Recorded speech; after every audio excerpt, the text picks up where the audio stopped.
حضرت نوح علیہ السلام کے زمانے میں جو تھا نا شرک کا آغاز ہوا تھا. اور شرک کا آغاز کیسے ہوا تھا کہ ان کے زمانے کے 5 بہت نیک لوگ تھے, بڑے جس کو کہتے ہیں نا ریلیجیس لوگ تھے, اور بہت نیک جس کو بزرگ لوگ تھے. اور وہ جب فوت ہو گئے تو لوگوں نے کہا کہ یار ہم کچھ نیکی کا تصور یا نیکی کا پیکر ہمیں جو سمجھ آتا ہے نا یہ وہ لوگ ہیں. تو یہ لوگ تو فوت ہو گئے, ایسا کرتے ہیں ہم ان کی کوئی پکچر بنا لیتے ہیں تاکہ ہمیں جب نیکی یاد کرنی تو ہم ان کی تصویر دیکھ کے ہمیں پتہ چلے کہ بھئی ایگزیکٹلی نیک لوگ ایسے ہوتے ہیں. اس کے بعد کیا ہوا, انہوں نے تصویریں بنائی, پھر اس کو سکلپٹ کر کے ان کے بت بنانا شروع کر دیے. اور یہ اس طرح شرک کا آغاز پہلی دفعہ دنیا میں حضرت نوح علیہ السلام کے زمانے میں ہوا. اور پھر انہوں نے ان بتوں سے پہلے مانگنا شروع کر دیا, ان کی پرستش اور پوجا کرنی شروع کر دی. اور اسی طرح جیسے ایک جگہ قرآن میں کہ شرک ظلم عظیم ہے, اللہ تعالیٰ تمام چیزیں معاف کر دیں گے لیکن شرک کسی طور پہ معاف نہیں کیا جائے گا. تو پھر اللہ سبحانہ تعالیٰ نے حضرت نوح علیہ السلام کو اپوائنٹ کیا کہ اپنی قوم کے پاس جائیں اور ان کو بتائیں, توحید کی دعوت دیں کہ اللہ ایک ہے. اسی لیے حضرت نوح علیہ السلام اللہ کا میسج لے کے اپنی قوم کے پاس ہے اور ان سب کو اللہ کی وحدانیت کی طرف قائل کرنے کی کوشش کی, اللہ کے احکامات بتائے, تمام ایتھکس اور تمام اچھی باتیں, اخلاق جو اللہ تعالیٰ نے احکامات اور بتائے تھے سب ان کو آ کے بتائے. لیکن لوگوں نے بات نہیں مانی, ان کو یوں لگا کہ ان کی سرداری چلی جائے گی, لوگ ہم اس کے فالوور کیوں بنے, یہ اس کے تو فالوورز بڑے غریب لوگ ہیں.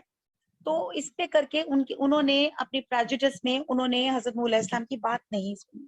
950 سال حضرت نوح علیہ السلام یہی اللہ کا پیغام مسلسل دیتے رہے. اور بڑے انہوں نے بلایا اور کہتے ہیں اللہ تعالیٰ نے حکم دیا اس زمانے میں ان کو کہ آپ ایک کشتی بنائیں. وہ علاقہ ایسا تھا کہ دور دور تک پانی نہیں تھا.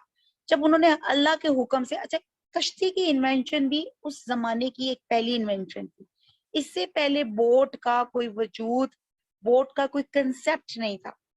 اب جب اللہ کے حکم سے جب انہوں نے لکڑی کے تختوں کو جوڑنا شروع کیا, اس کو بنانا شروع کیا, تو لوگ مذاق اڑاتے تھے کہ یہ جو حضرت نوح علیہ السلام ہے کارپینٹر بن گئے ہیں, بڑے ہی بن گئے ہیں, اور یہ کیا بنائیں گے, اگر پانی آ بھی جاتا ہے بقول ان کے تو یہ معمولی سی کشتی کیا یہ بچا سکے گی. تو وہ مذاق اڑاتے تھے. پھر اللہ کے کرم سے جب وہ کشتی بن گئی اور اسی طرح 950 سال پورے ہو گئے اور اللہ کے حکم سے ان کے منہ سے دعا نکلی, اللہ تعالیٰ مجھے میری لوگوں کو, اللہ تعالیٰ ایمان والوں کو بچا لے, تو اللہ تعالیٰ نے پھر پانی بھیجا آسمان سے, زمین سے, کہ کہتے ہیں کہ ایسے تنور ابل کے ایسی ایسی جگہ سے پانی آنا شروع ہوا کہ لوگوں کے وہم و گمان میں بھی نہیں تھا کہ اتنا پانی آئے گا. اور وہ اتنا پانی آیا ہے کہ آپ حضرت نوح علیہ السلام اور آپ کے ساتھ جو اہل ایمان تھے اس کشتی پہ سوار ہو گئے. یہ تقریباً کہتے ہیں کہ 72 یا 80 لوگ تھے اور 7 جانوروں کا ایک جوڑا تھا. اس میں آپ کے 3 بیٹے بھی سوار تھے. آپ کا ایک بیٹا تھا جو دوڑ رہا تھا, آپ نے اس کو کہا کہ بیٹے آ جاؤ کشتی میں بیٹھ جاؤ, تو اس نے کہا نہیں یہ کشتی, میں تو پہاڑی کے اوپر چڑھ جاؤں گا اور میں تو اپنے آپ جان بچا لوں گا. تو آپ دیکھیں کہ ایک پیغمبر ہوتے ہوئے بھی وہ اپنے بیٹے کو نہیں بچا سکے. اور یہ 3 ان کے بیٹوں کے ساتھ یہ جو کشتی تھی جودی نامی پہاڑی پہ جا کے لگ گئی, رک گئی, سٹاپ ہو گئی.